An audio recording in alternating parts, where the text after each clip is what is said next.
In my administration, we will ensure that this system is in place.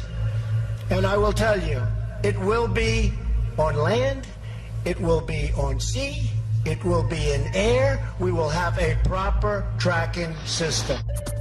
Let me ask you at home, and even the guys here in the studio, a question. Let's say your boss offered you an easier way to log onto your computer in the morning, or bypass having to get change for the vending machine, or even get through a secure door by having a microchip planted in your hand. Anyone? Yes? Anyone? No! Yeah, well, it's apparently happening, and not everybody's happy about the idea.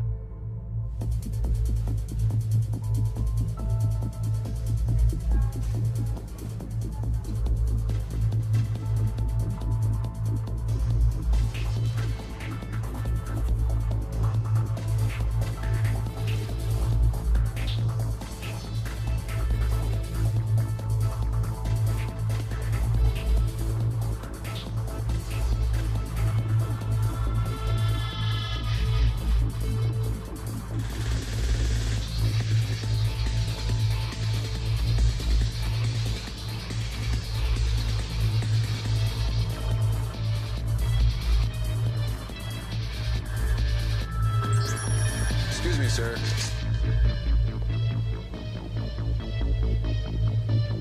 Forgot your receipt. Checkout lines. Who needs them? Have a nice day. This is the future of e-business. I'm stunned to hear that that's actually something that's being considered now. I mean, that sounds so science fiction. Days of overstuffed wallets in your back pocket or purse might soon come to an end. By 2020, mobile wallets on our smartphones are expected to surpass the use of credit and debit cards in the U.S. That has already happened in China. Well, cashless has become the buzzword for the future of shopping. But what about stores without cashiers? Well, these are already a reality in China. Tonight, long lines outside the store that's trying to get rid of them altogether. Let's get ready to shop.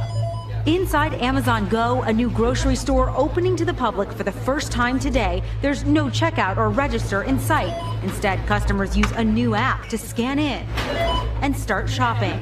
I might grab a salad. Okay. The Just Walk Out technology is tracking that these items are leaving the shelf, and it's putting them in my virtual cart.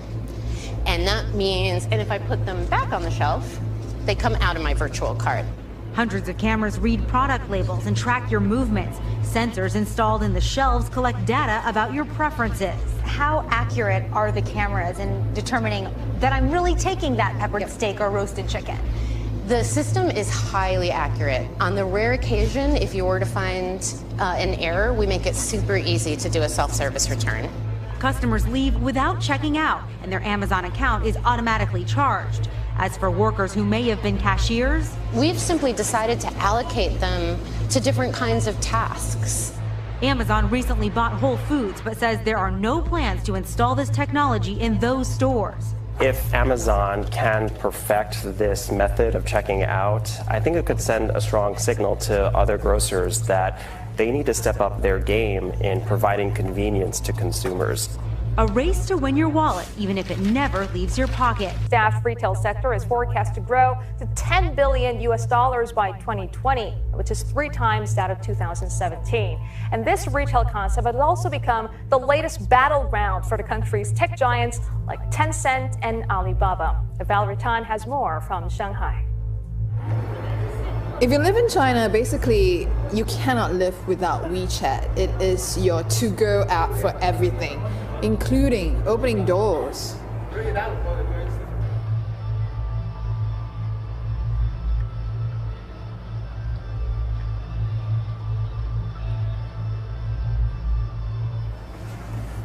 And let's see what's in store. Good morning. So when I moved here to China a couple of months ago, I kept getting funny looks every time I would pull cash out of my wallet to pay for things. And then I got one of these. It's a code on my phone, and now I can basically buy anything here in China. When you pay for something, how do you pay for it? Mobile phone. On the streets of Beijing, cash is definitely not king. What do you think of people who use cash to pay for things? That's rare and weird, he says. Only the elderly and people who don't know how to use a phone pay cash. This woman says, I rarely take my wallet when I go out, just my phone. That's because those phones can buy just about anything, from clothes in the store to steamed buns on the street.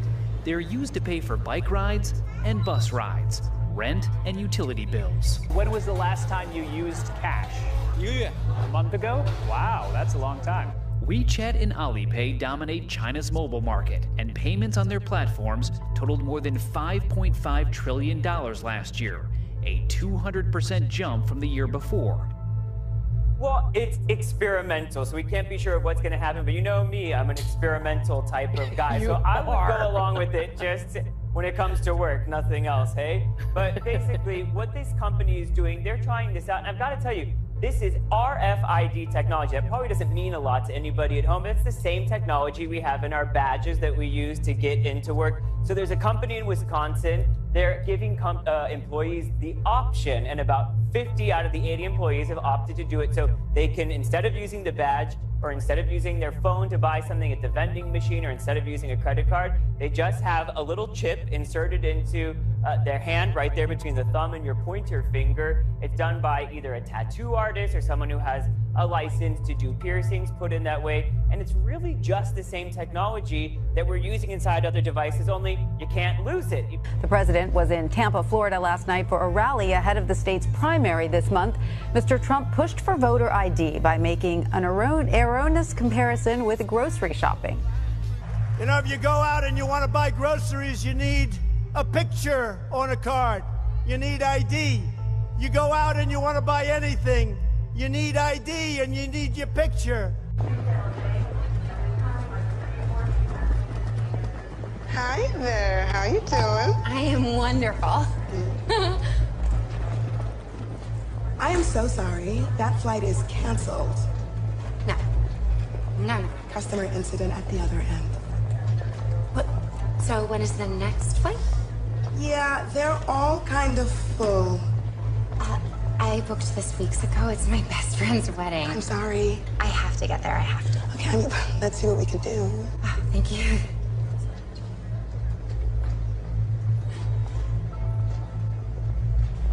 I see there's one standby seat on another plane leaving tonight. That's reserved for members of our Prime Flight program. You got to be a 4.2 or over to qualify. Oh, I'm a 4.2. I'm afraid you're actually a 4.183. Oh. Well, that's not my fault. Some woman dinged me down in the capture. Can't you just... I'm sorry, it won't let me book it without the correct ranking. But it's so close. There's just nothing I can do. Christ, I mean, surely. I'm gonna have to ask you to moderate your language then. Sorry, it's just... I'm maid of honor. I cannot miss this wedding. And I am so sorry about that. Can you call the supervisor? I cannot do that. Can you just call the supervisor? I cannot do that. Call the f***ing supervisor. Okay, that's profanity. We're zero tolerance on profanity. I'm sorry, it's just... Yeah, I have to serve the next customer. No. Step away, ma'am. You've got to help me. I'm so sorry. I've called security. Oh, no, please don't do that. I'm a 5-star in you. 5 stars. What's the issue here, Hannah? Intimidation and profanity. Oh, no, I was not intimidating. Don't speak, ma'am. I was just trying to... Okay, so, in order to restore calm, I'm invoking my authority as airport security to dock you 1 full ranking point as a punitive measure. This is a temporary measure. No! The score reverts to normal in 24 hours. No, but I need it now. Period. All down votes are subject to a ×2 multiplier. ×2? We recommend you avoid negative feedback at this time. I'm on double damage? Please, remove yourself from the airport immediately.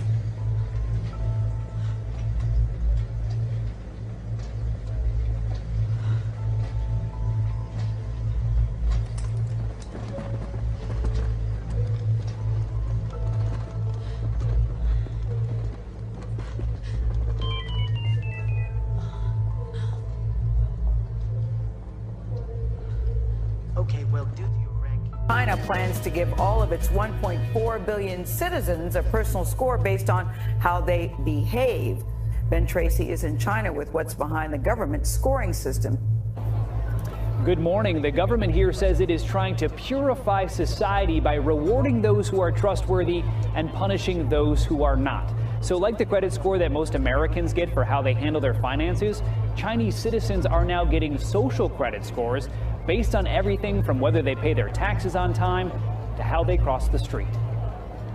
When Leo Hu recently tried to book a flight, he was told he was banned from flying because he's on the list of untrustworthy people.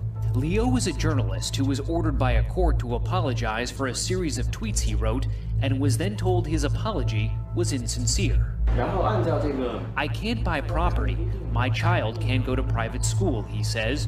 You feel you're being controlled by the list all the time. And the list is now getting longer, as every Chinese citizen is being assigned a social credit score, a fluctuating rating based on a range of behaviors. It's believed that community service and buying Chinese-made products can raise your score. Fraud, tax evasion, and smoking in non-smoking areas can drop it. If a score gets too low, a person can be banned from buying plane and train tickets, real estate, cars, and even high-speed internet. It's a good thing, this woman says. There should be punishment for people who can't behave. China's growing network of surveillance cameras makes all of this possible. The country already has an estimated 176 million cameras, and it plans to have more than 600 million installed by 2020. It can recognize more than 4,000 vehicles. Xu Li is the CEO of SenseTime, one of China's most successful artificial intelligence companies. It has created smart cameras for the government that can help catch criminals, but also track average citizens. This knows every person, every bike, every car, every bus. In several big cities in China, including here in Shanghai, the government is even tracking jaywalkers. Cameras record them going through intersections, zero in on their face, and then publicly shame them on nearby video screens. Now, there are upsides for people the Chinese government considers trustworthy. They can actually get better interest rates at banks, they can get discounts on their energy bills, and China's largest online dating site reportedly even boosts the profiles of people with high social credit scores.